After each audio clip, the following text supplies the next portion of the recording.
Good afternoon, and welcome to Energy Finance 2020 Online, Day 3. I'm Sandy Buchanan, Executive Director of the Institute for Energy Economics and Financial Analysis, coming to you today from Cleveland, Ohio.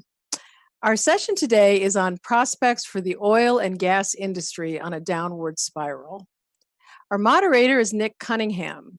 Nick is an independent journalist based in Portland, Oregon, who covers oil and gas issues, climate change, and international politics.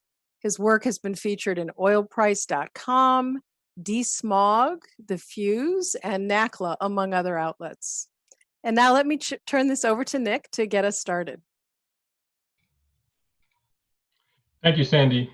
As Sandy mentioned, my name is Nick Cunningham, and I'm an independent journalist. I've been covering the oil and gas industry for several years. I'm excited to be here today for this IEFA panel, Prospects for the Oil and Gas Industry on a Downward Spiral. Today, the oil industry finds itself in a state of crisis. Oil demand has fallen sharply, so too have oil prices. Many oil and gas companies are not making money, and bankruptcies are on the rise.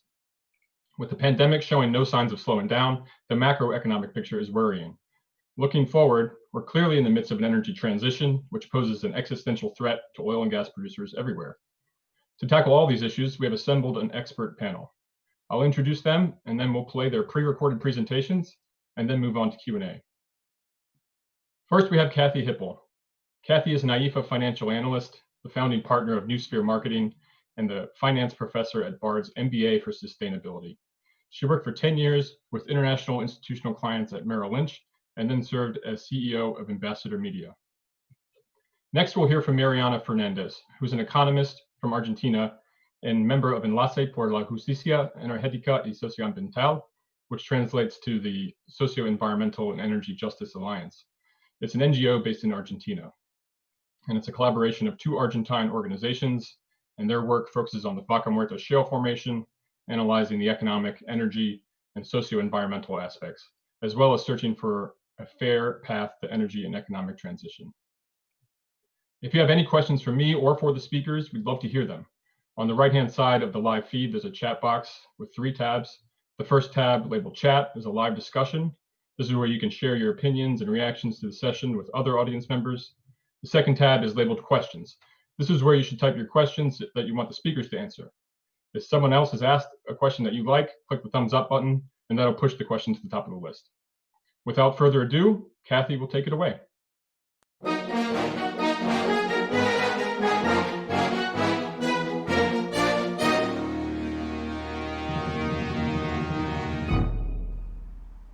My name is Kathy Hipple, and I'm a financial analyst here at IEFA.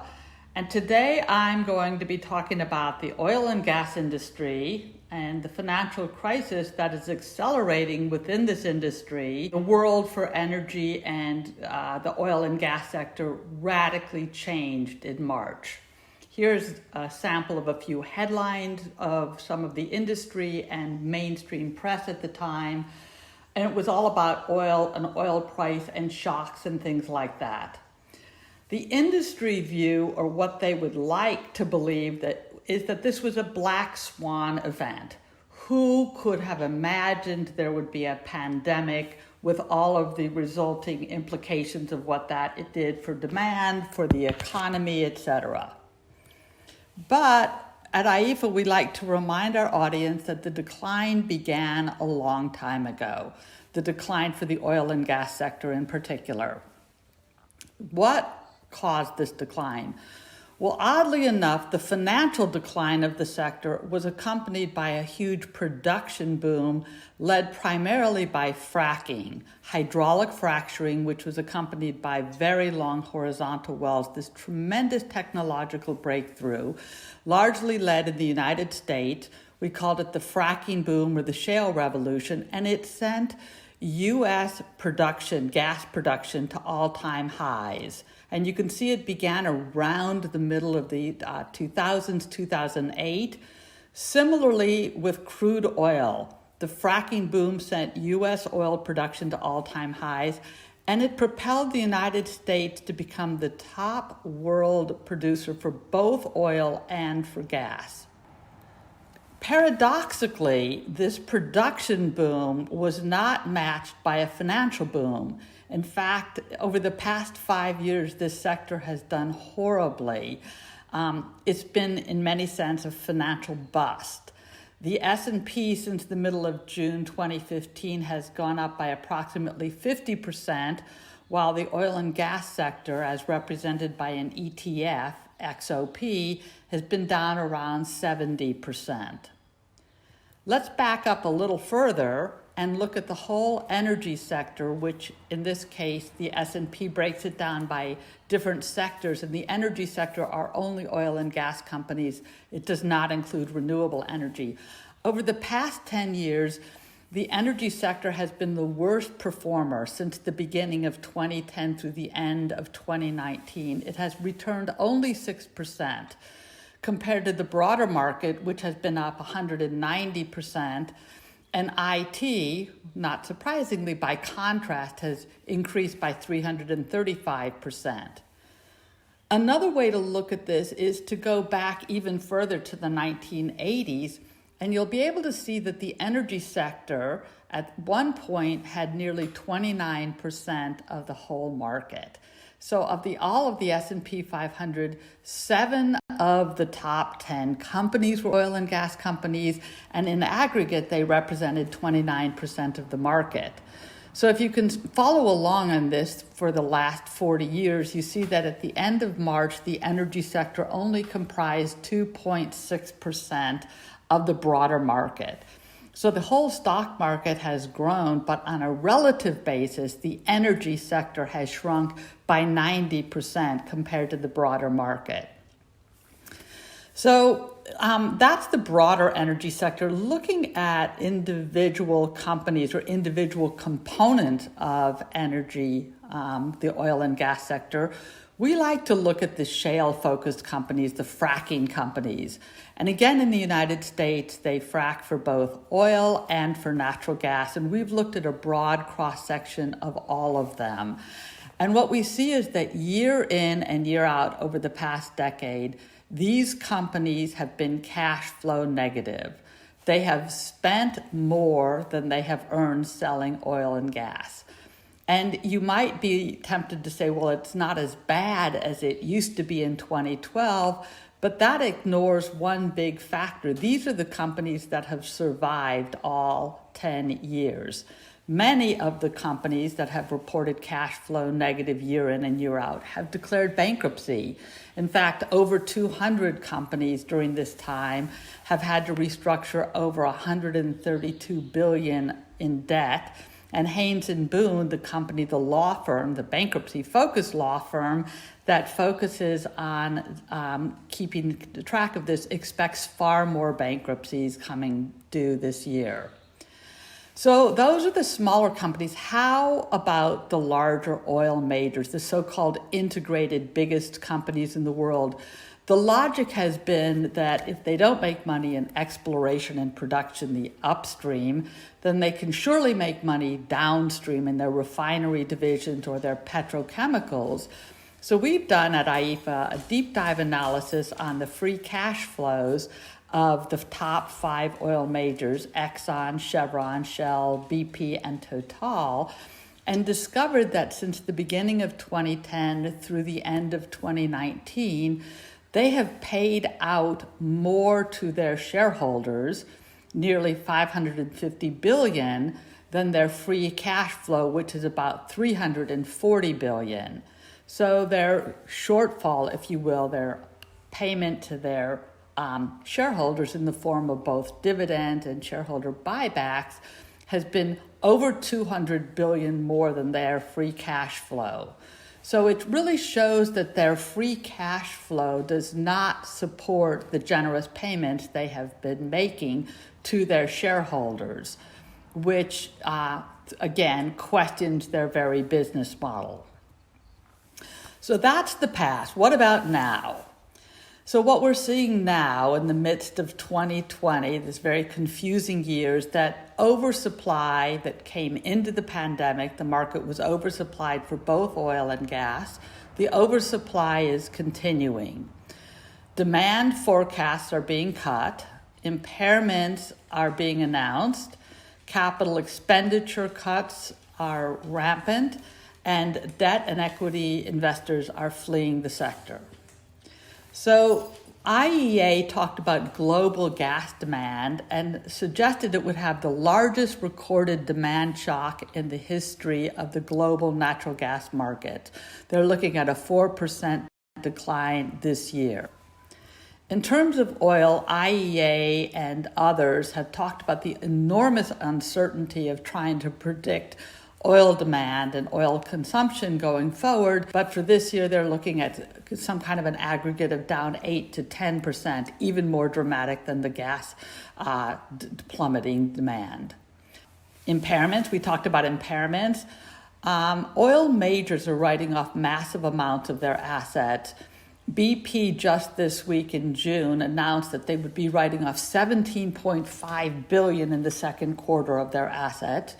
Chevron, $10 billion plus at the end of Q4 last year.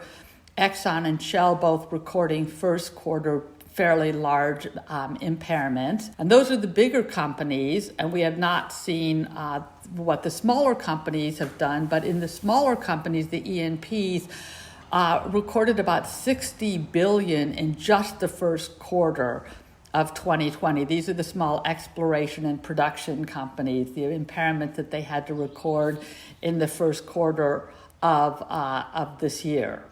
So in light of all of this, declining cash flows, demand scenarios being cut, many of the companies are recording huge cuts in their capital expenditures, anywhere from 15 to 50%. In aggregate, Rystad anticipates that the CapEx will decline by 29% for upstream investment. That's the exploration and production. IEA suggests that the cut will be less severe, 28% this year. And IEA suggests that the upstream investment will be flat through 2021. So that's how the companies are viewing their capital expenditures. How are investors viewing the sector?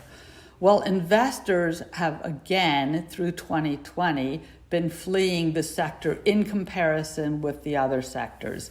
The broader market mid-year is down about 5%, but the energy sector, again, that's oil and gas companies, not renewables, are down 34% as of the middle of June. Banks also have begun to really scale back any loans that they are making. This has been a trend we've seen for the past year or two, where banks are making it much more difficult for these fracking companies to come to the market, but they've really pulled back even further in 2020. So the question is, what next? Our big takeaway is that we believe that the glut or the oversupply of oil and gas will continue. It will continue post-pandemic, and it will continue to put downward pressure on the oil and gas sector. And along with this oversupply that we see continuing, we believe that the business model for both the smaller fracking-focused companies and for the larger oil majors is a failing business model. And that will cause the whole sector, as well as individual companies within the sector, to experience ongoing financial distress. And we believe that the weak stock market returns that we have seen for the past decade are likely to continue.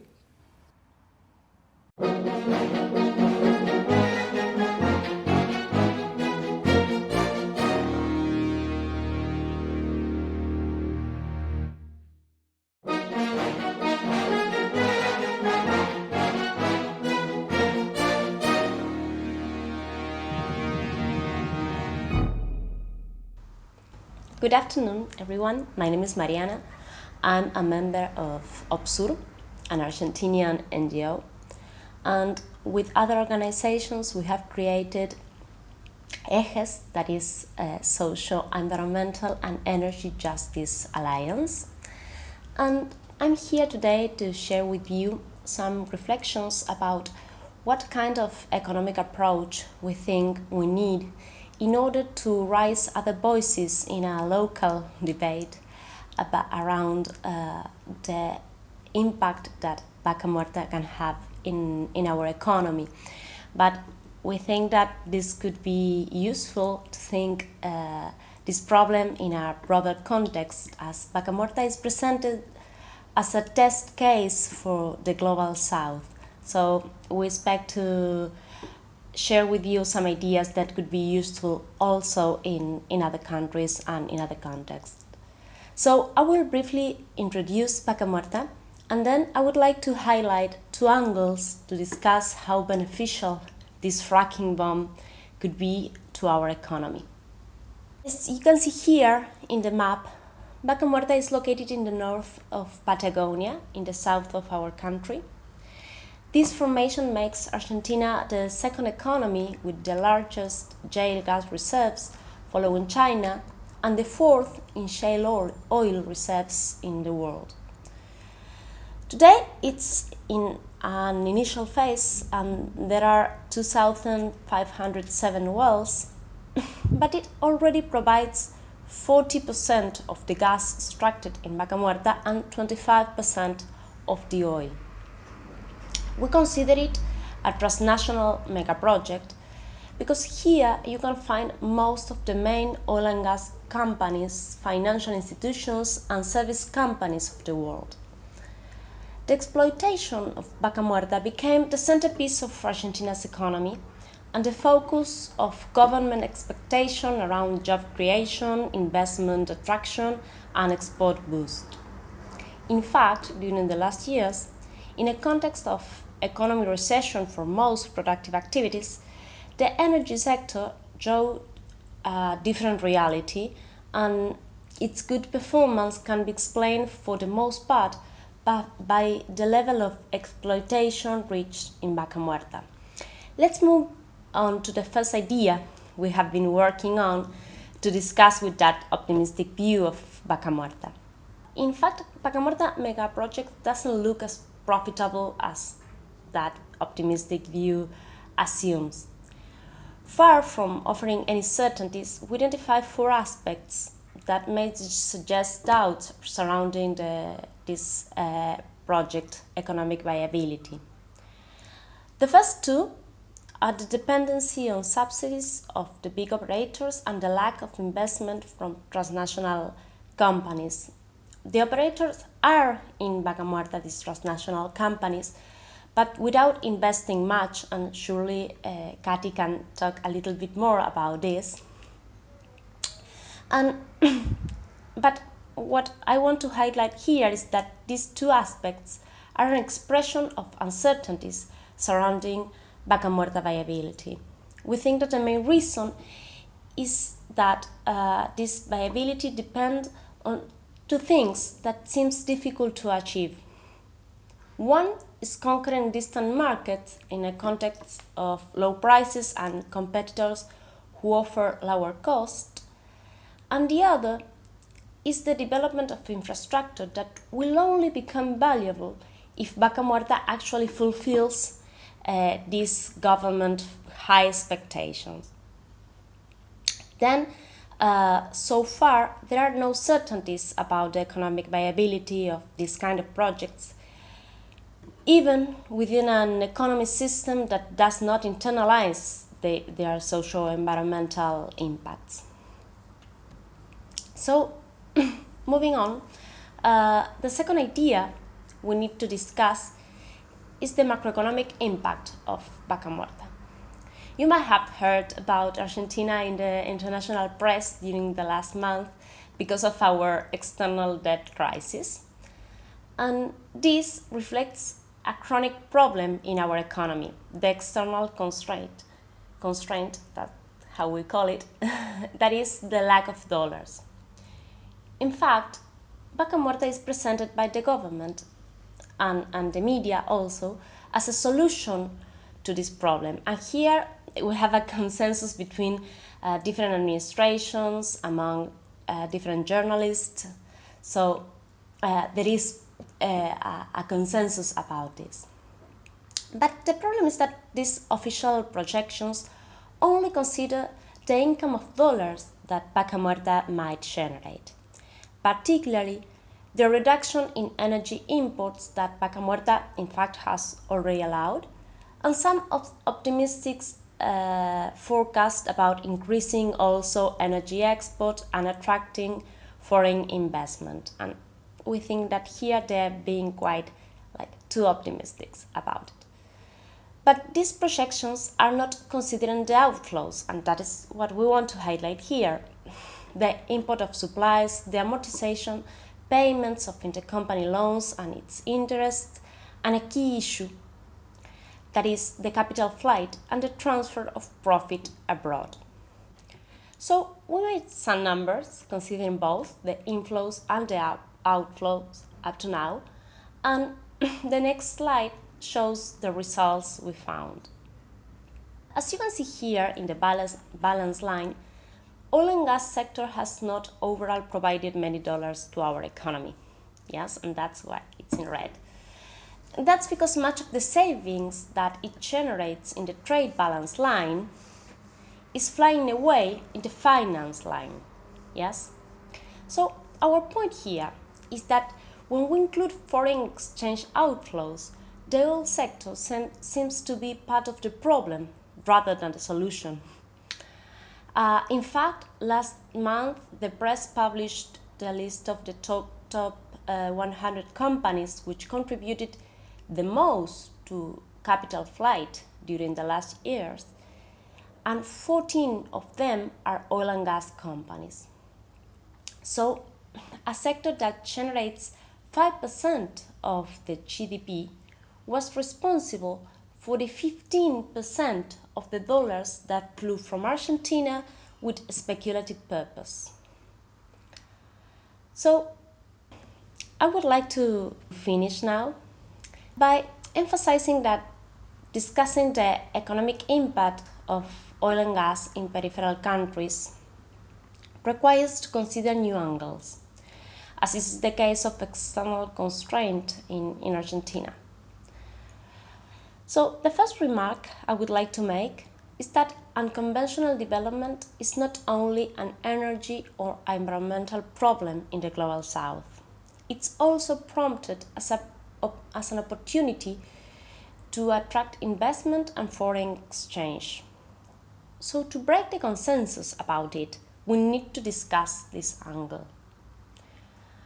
In fact, we have a lot to say about its impact on the economic development of our region. The financial dynamic of these companies deepens the problem of external constraint. It's based on export strategies in countries with high energy poverty, and it deepens enclave economies. But maybe here comes the most challenging part of it.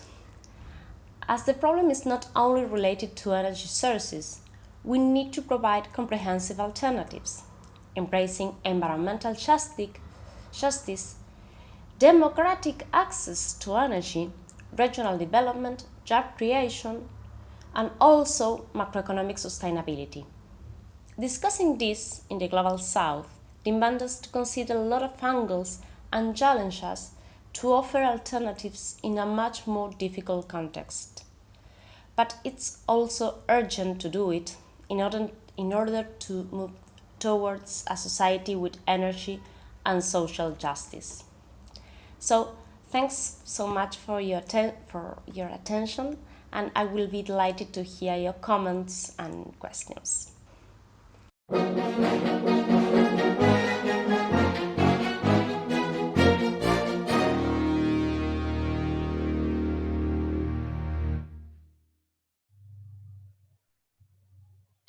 Thank you, Kathy and Mariana, for those excellent presentations. We'll now go on to the Q&A section of the session. Please submit your questions in the questions tab to the right. So my first question is for Kathy. Kathy, you gave an excellent presentation of the past decade and how the oil and gas industry has underperformed, and U.S. shale in particular has been cash flow negative for basically since its inception. I think that might surprise a lot of people to hear that the whole fracking enterprise has been unprofitable. So my question is, how has the industry been able to drill all these years, produce a lot of oil and gas, still burn through cash? And kind of a follow-on, will Wall Street sort of bankroll a new drilling boom if and when the oil market rebounds? What a great question. Thank you, Nick. Yes, it is very perplexing that the industry has produced so much oil, leading the United States to be the largest oil producing nation in 2019. And these advances have been through hydraulic fracturing, what we call fracking. And the United States is the largest producer of natural gas in 2019, again, because of fracking. So that tends to get the headlines, and it's very confusing to realize that this industry has been cash flow negative since inception for about a decade. We've gone and we've looked at a bunch of companies, or approximately 30, and we've looked at their performance. And for the ones that are still existing, the ones that have not filed for bankruptcy, they've been cash flow negative each and every year since they have been operating. So the question is, given this really terrible financial performance, will Wall Street, will private equity, will investors continue to support them in the future? My guess is that there are always speculative investors, and private equity doesn't expect to hit a home run with each of their investments. But if they can get some of these assets at a low enough price, they may be inclined to come in and speculate. But the important thing to know is that this industry has become increasingly risky. And this did not start with the pandemic. It will outlast, hopefully, this pandemic. At one point, we will look at it in the rearview mirror. But this has been a long-term secular decline. It's a mature and declining industry. And that is true of the small companies, and it is also true of the large, what we call the so-called integrated oil companies, or the so-called majors. Thank you. I wanted to bring Mariana into this discussion to get a view from Argentina. The reason Argentina is important is because the Vaca Muerta shale formation is sitting on some of the largest unconventional oil and gas reserves in the world. And it's routinely cited as one of the most likely candidates to replicate a US-style drilling boom. But it hasn't gone exactly according to plan. As Mariana mentioned in her presentation, it's been very dependent on subsidies, and there's a lack of infrastructure. There's macroeconomic instability. And ultimately, it's a high-cost resource coming into a low-price environment. And that was true before the pandemic. And so Mariana, could you give us an update on what's going on in the Vaca Muerta? What has happened since the downturn, the latest downturn, and how has the government responded? Okay, thanks for your question, Nick. Well, as you have said, the crisis in Vaca Muerta is not new, and is not due to the pandemic. Last year there was like a debate, discussion about the interpretation of the gas subsidies plan between the government, the previous administration, and companies. There was a shift also from gas to oil.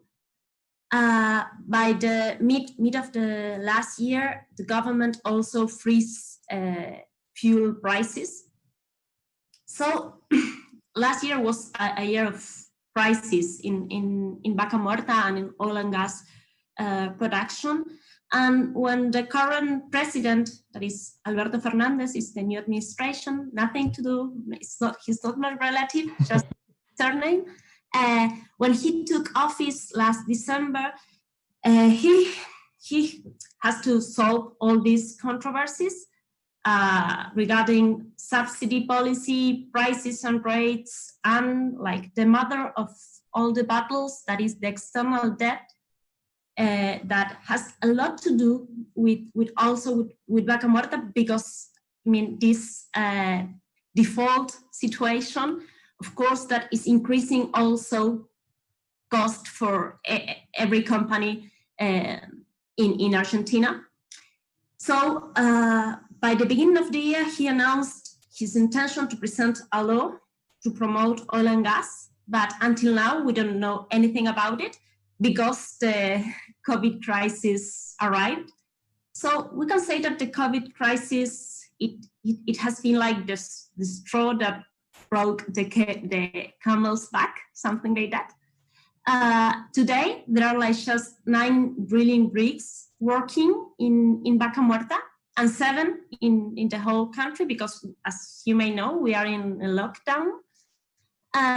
So, I mean, today the sector is like in crisis, but at least until now, I mean, well, maybe those who are suffering the most this crisis in the sector are workers, because every company announced like wage cuts, employment cuts also. This is not new because when fracking started in Argentina, there was like some changes in the collective agreement, introducing flexibility. Now they're announcing like more flexibility to deal with this crisis. Also, that is our state-owned company announced a plan for voluntary redundancies, and it's like having a huge financial crisis. And maybe this is one of the things that is like represent a problem for the sector, because YPF is one of the main actors in Vaca Muerta and is having like a huge crisis, a financial crisis. Also, of course, there has been like some announcements of bankruptcy proceedings for small companies that are located in Vaca Muerta. But until now, there are no signs of company rescue, something like that, from the government. What the government have done until now is setting a fixed price for oil that is called a barril criollo, royal barrel, something like that in English.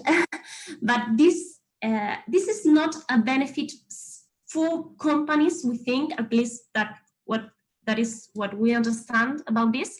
But it's more a benefit for provinces, that means the states where Vaca Muerta is located, because they depend a lot on oil royalties. So this fixed price that is $45 per barrel, it's like more something to rescue the fiscal situation of those provinces than probably the companies. And now there are some we think that they are planning to announce like a new plan for subsidies, for gas subsidies, but we don't know much about it. And maybe, well, the last new we have is that the government canceled, in fact, the announcement of a new pipeline that a pipeline that should connect Vaca Muerta with Bahía Blanca. That is one of the main ports, and also where is located the main petrochemical industry in Argentina. And that has been cancelled. So there are no more, no rescue plans they haven't announced something like that, at least yet. Okay. That's great. Thank you. So an industry in crisis, like everywhere. So that brings me to one of the audience questions. I see there's one here from Joshua Castigliego from Applied Economics. He asks, are you aware of any potential long-term impacts that COVID-19 may have on the oil and gas industry? And if so, will these impacts exacerbate the downward spiral that the industry is currently on? Kathy, it's a good question. So we have bankruptcies already on the rise. So what comes next from the pandemic? Well, we went into the pandemic with a glut of oil, a global glut of gas, and this has intensified with the pandemic. So it didn't start with the pandemic. It has accelerated certainly with the pandemic. I think since I recorded that, there was a sort of jaw-dropping write-off. So what we have seen is perhaps some of, especially the European oil companies, taking a very hard look at their long-term oil price forecasts. BP looked at theirs, realized it was too high, took a $17.5 billion write-off. Shell looked at their long-term oil forecast price, and they looked at their gas price, and they realized that they needed to take a write-off. They took a $22 billion. And just to put that in perspective, this is anywhere from 15 to 25% of the company's market cap. So these are, for people who get used to thinking in terms of millions and billions and trillions, these are massive, massive write-downs. Rystad, which is an energy consultancy out of Norway, expects that it will be at least 5 years before the industry recovers. So for the smaller companies, we're looking at a lot of bankruptcies. Bankruptcies look as if they will double. 2019 was doubling over 2018. Already in the first half of the year, we've seen a lot of bankruptcies. Haynes & Boone, which does a bankruptcy monitor for the oil companies, expects far more in the second half of the year. We could see how low the price of oil was in the second quarter. But let's remember, this industry has struggled financially with much higher oil prices. So for the first half of the last decade, basically 2010 to 2014, before the oil price crash, oil prices were anywhere from $75 to $100 average per year. And the companies still were cash flow negative for the smaller companies. But the bigger companies, as we documented, paid out more to their shareholders than they earned selling oil and gas. And so some of the payments to shareholders were in the form of dividends, but some were in the form of share buybacks. And the question is, this is perfectly legal. Is it good practice? I would argue not, because eventually you can't continue to pay out more to your shareholders than you are getting in cash from your major operations.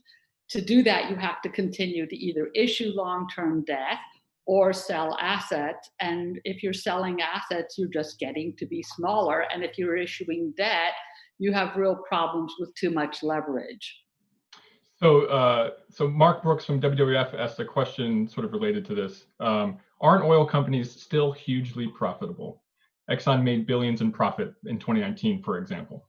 What sounds like what you're saying is they're making profits, but they have these huge obligations to shareholders, and they're not covering that.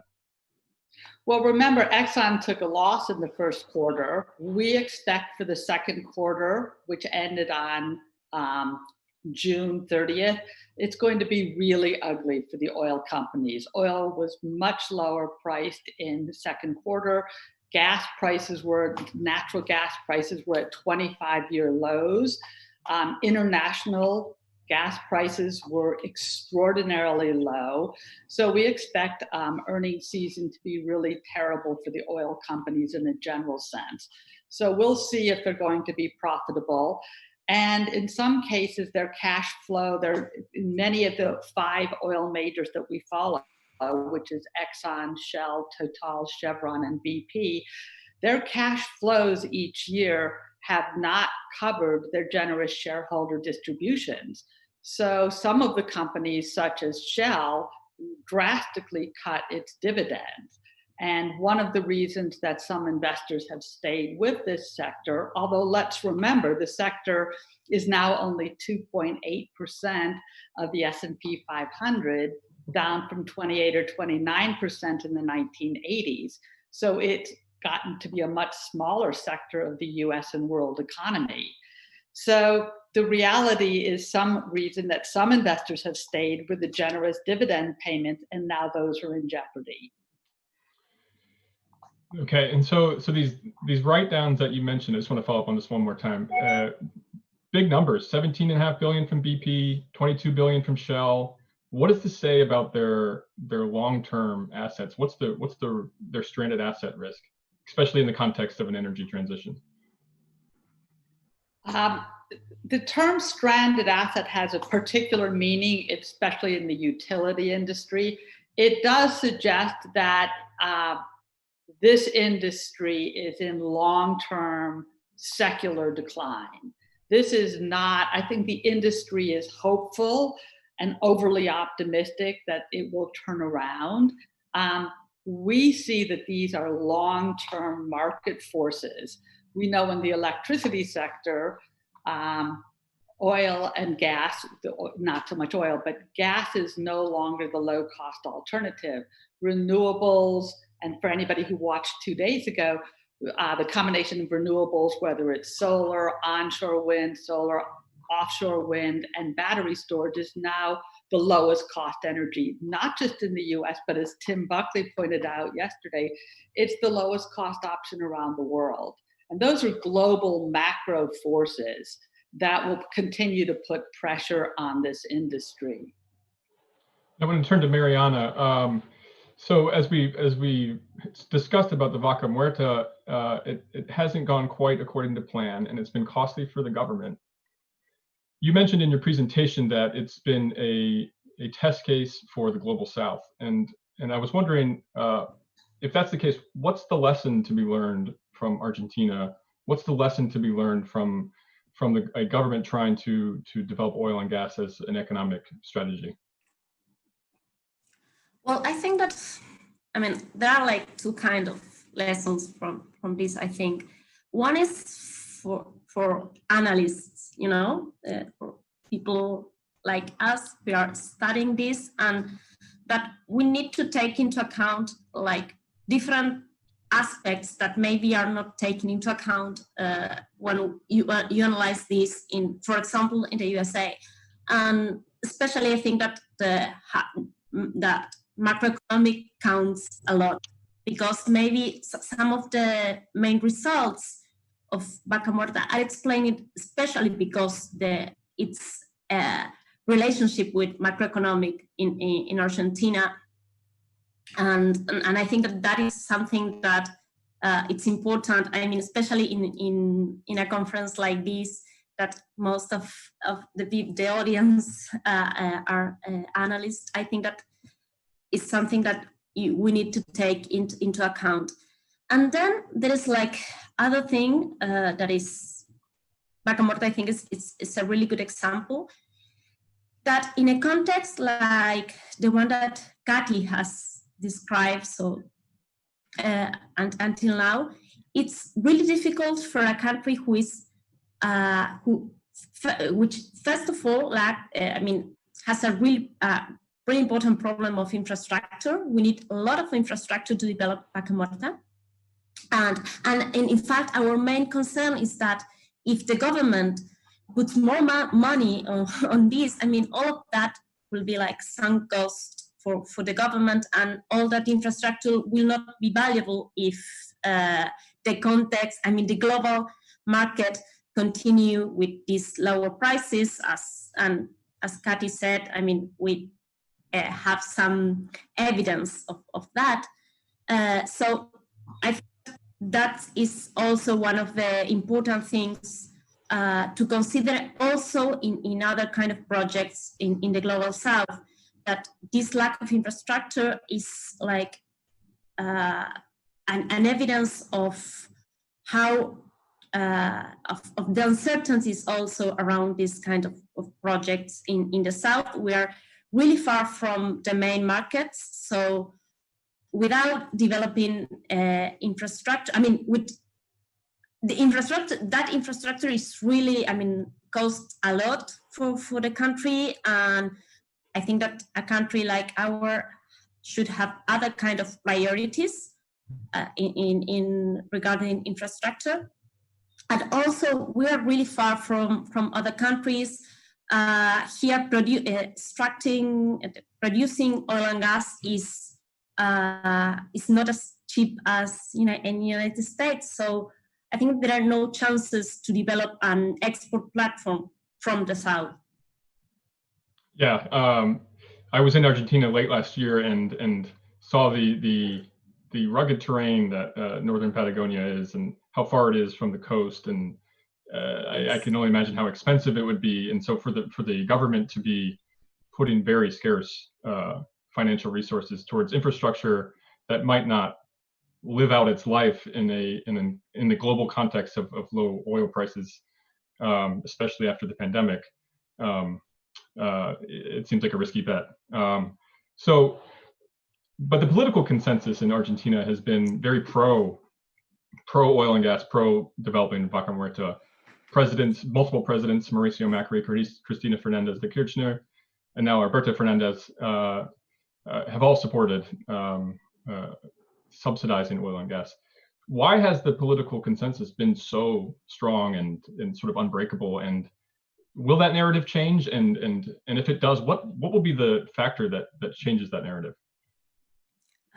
Well, I think that this consensus around Vaca Muerta is related to the idea of like this as a solution for our problem of lack of dollars. I mean, there are like a lot of people who really think that with Vaca Muerta we can be able to pay our external debt and resolve that problem.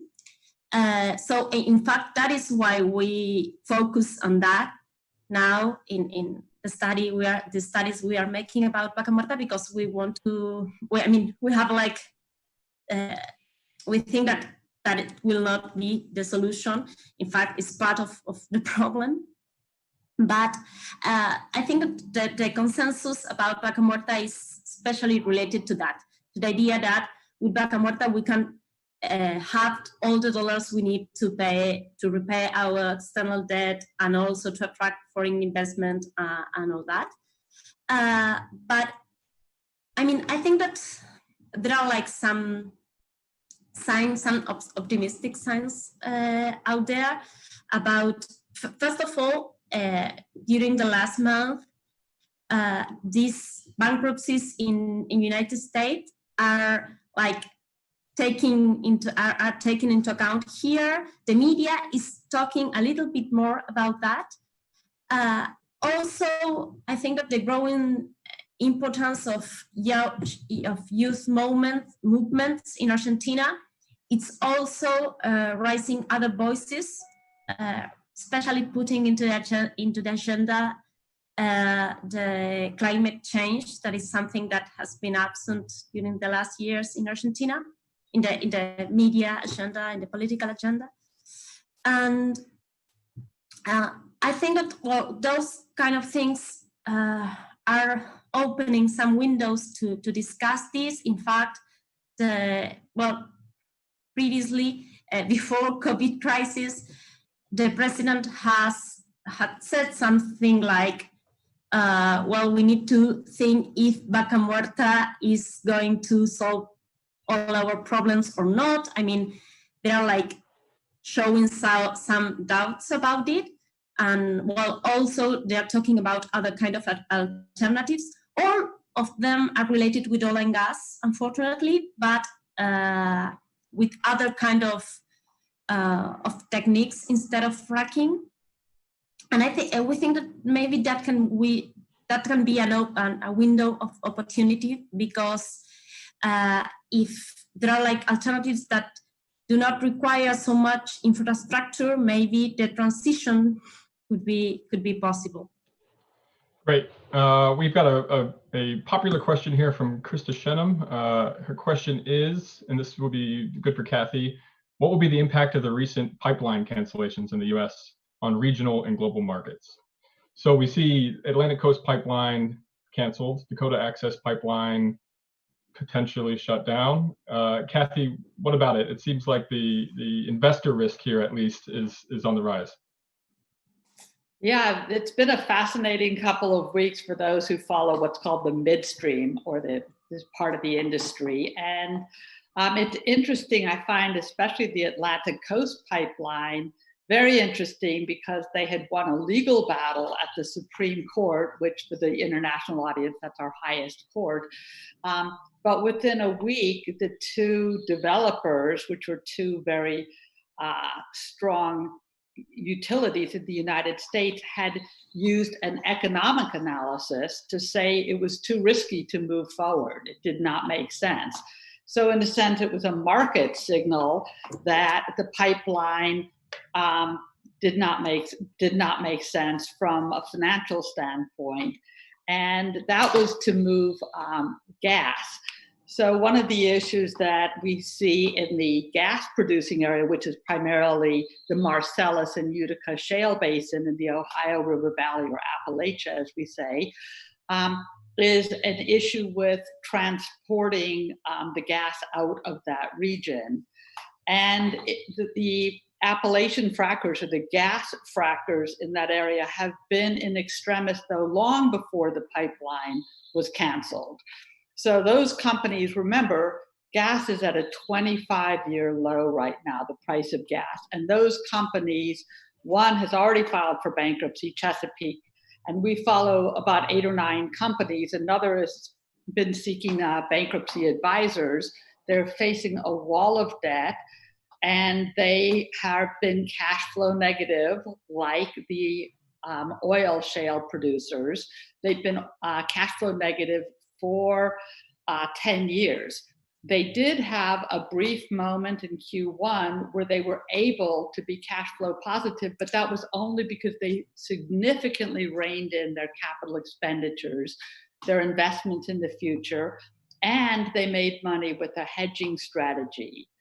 So our view, again, is that the small exploration and production companies, or the smaller fracking-focused companies, have become increasingly risky long before the pandemic started.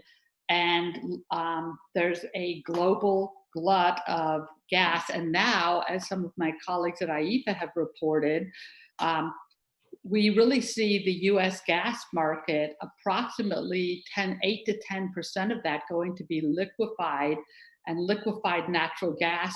That market has completely collapsed. And that is one that seems very directly tied to the pandemic. But again, that market was showing signs of a massive glut, but that glut has intensified with the pandemic. So pipelines are a major market signal, the fact that we don't need so much infrastructure. The world needs less oil, the world needs less gas. We don't need a build out of infrastructure for oil and gas, at least not in the United States. Okay, so we've got a good question here from, let's see, it's Vanessa Varheit from Fossil Free California. Her question is, does all this restructuring just mean consolidation? And I think that's a good question. There's a narrative going around right now, sort of in the oil market among analysts, that the smaller shale companies are going to kind of fall off the map, and Exxon and Chevron in particular will scoop them up and expand their footprint and grow out of this downturn bigger than before. So what about that? Is this an opportunity for the oil majors to grow? I would suggest that both Exxon and Chevron, they have moved heavily into the Permian Basin. It seems to be one of the areas that each of those companies expected great success. We're doing an analysis on how they have fared so far. And I think the best predictor of the future is the recent past. And what we're discovering is each of those companies is investing billions every quarter in the Permian Basin and earning millions. So they're investing $3 billion and then they're earning 37 or 50 million. So this is, again, not a good strategy to burn through your assets unless you're starting to actually earn money. And each year they have been saying, wait until next year. Next year we will really start to see these gains, but so far we have not seen it. I think the narrative that these big oil companies have a lot of money to make investments at this point is really challenged. And I don't necessarily see that they have any chance to be successful in fracking when smaller and nimbler companies have failed. And remember, the failure is a decade old at this point. This is not since the pandemic. This predated the pandemic. And we have not seen any signs of success by the big oil majors in fracking. So I would conclude with saying the business case for fracking has never been proved by small companies or by big companies. It is not likely to be proved in the near future. And so the CapEx cuts from the oil majors, does that hamper their meager investments in renewables? to the extent that they're spending on renewables? Well, again, something my colleague Tom Sanzillo likes to point out. Some years ago, if you knew what one oil company was doing, one of the big oil companies, in a sense, you knew what all of them were doing. And what we've seen in the last couple of years, that the industry is in decline, and each of the companies is forging a different path. So we know that Exxon and Chevron have made virtually no investments in clean energy or renewables. And the European companies, BP, Total, and Shell, have made different forays. And a couple of them, I think BEP has made very strong statements that it will continue its level of investment. So we will like to hold some of those companies to their promise. I would like to point out that if you take them in aggregate, the three European, Total, Shell, and BP, still the amount of their capital expenditures, the vast majority, between 90 and 95%, are continuing to go toward oil and gas. Only a tiny percentage is being directed toward clean energy alternatives. Great. I want to thank both Kathy and Mariana. I think we're about out of time. This was a fascinating discussion, and we can continue this offline. And now I will turn it back over to Sandy.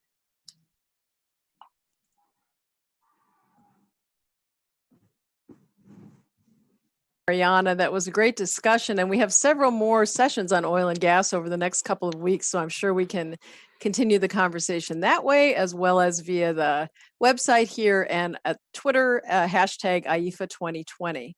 You know, one of the wonderful things about the IEFA conference, as we saw here today, was that we bring people together from around the world, and we learn so much from each other. And one of the things we've done this year is prepared video profiles of some of the remarkable work being done to accelerate the energy transition in various countries and communities. So we're going to conclude this week's session by playing for you a video that we've prepared on Solutions for Our Climate, a nonprofit organization in South Korea. The video takes about 8 minutes. We hope you'll stay and watch. And we also hope you'll be back here next Tuesday for our next session on coal mine closures, current issues as the industry rapidly declines. Thanks again, and goodbye.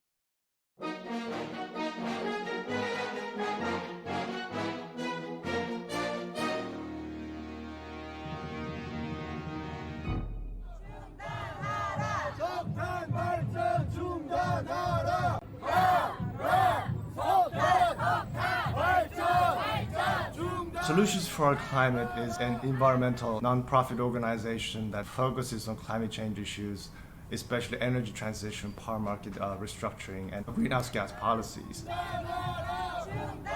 We're an organization that uses research, advocacy, and litigation to lead our society to a 1.5 degrees compliant society.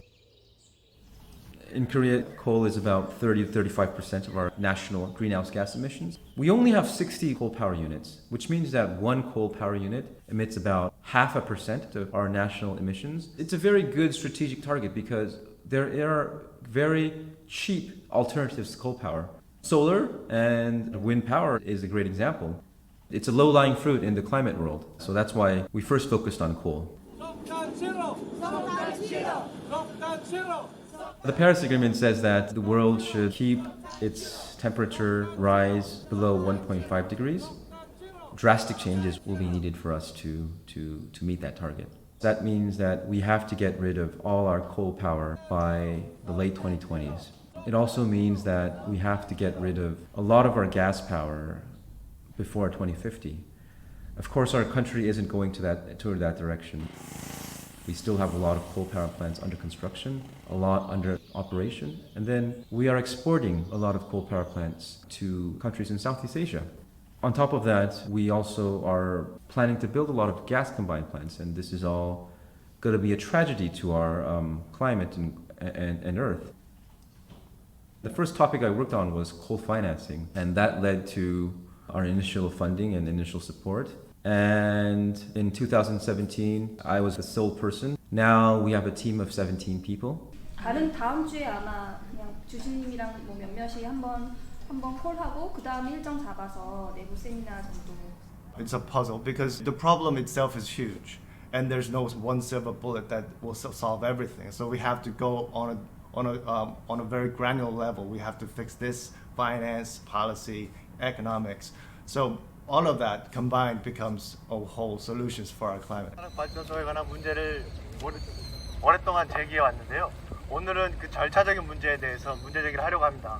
At first, I thought the legal measures are most important. As a lawyer, I thought I could really fight with these licensing agencies and company with litigation and other legal measures.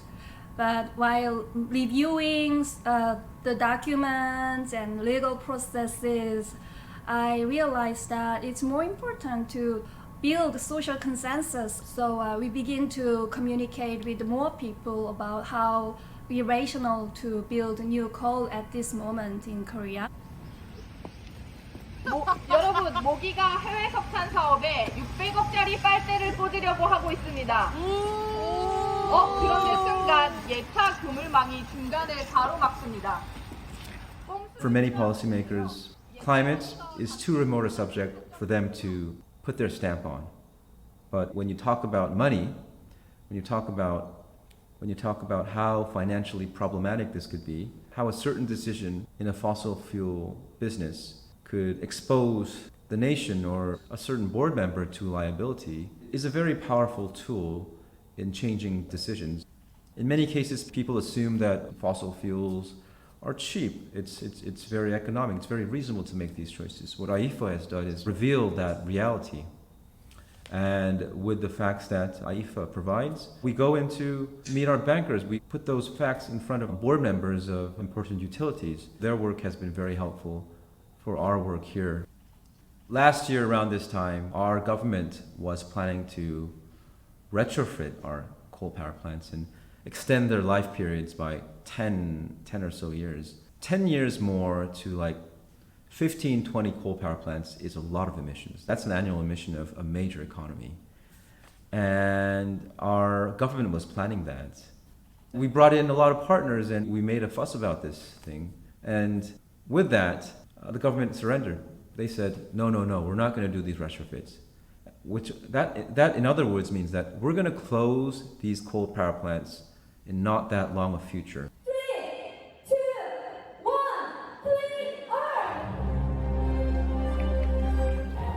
3, We see those progresses, those changes into governmental policy, and we are seeing a slow momentum towards the coal phase out in Korea.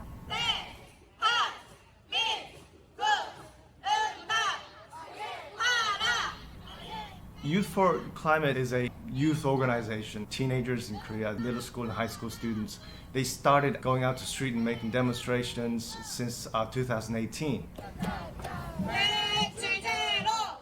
When I was 16, I learned about the climate crisis and I realized that it wouldn't be enough to simply wait for the adults to solve the problems, that we just didn't have enough time for that.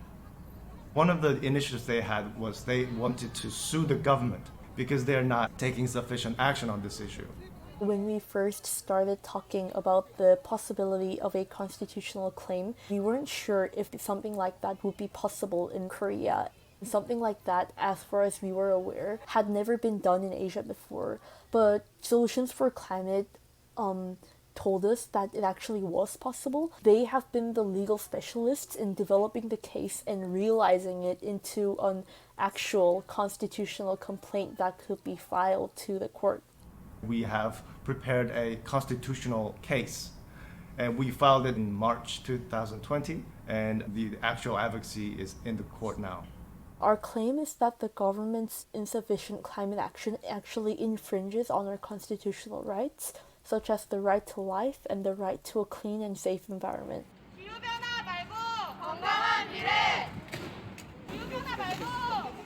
Our lawsuit actually passed the preliminary review for adjudication 10 days after we filed the complaint on the 13th, which is a remarkable achievement considering the usual timeline of the Constitutional Court. We're confident that the public attention on the case has pressured the bench to process the case so swiftly. When we talk about climate change, we always talk about by the end of the century or in 50, 60 years. But when we put a face on that timeline, that's our children, that's our grandchildren, it really becomes real. When I think about the size of this task, sometimes it can be overwhelming. But as many people say, Korea is a very dynamic country. People like to see things change. So I think I can rely on that to strengthen my optimism.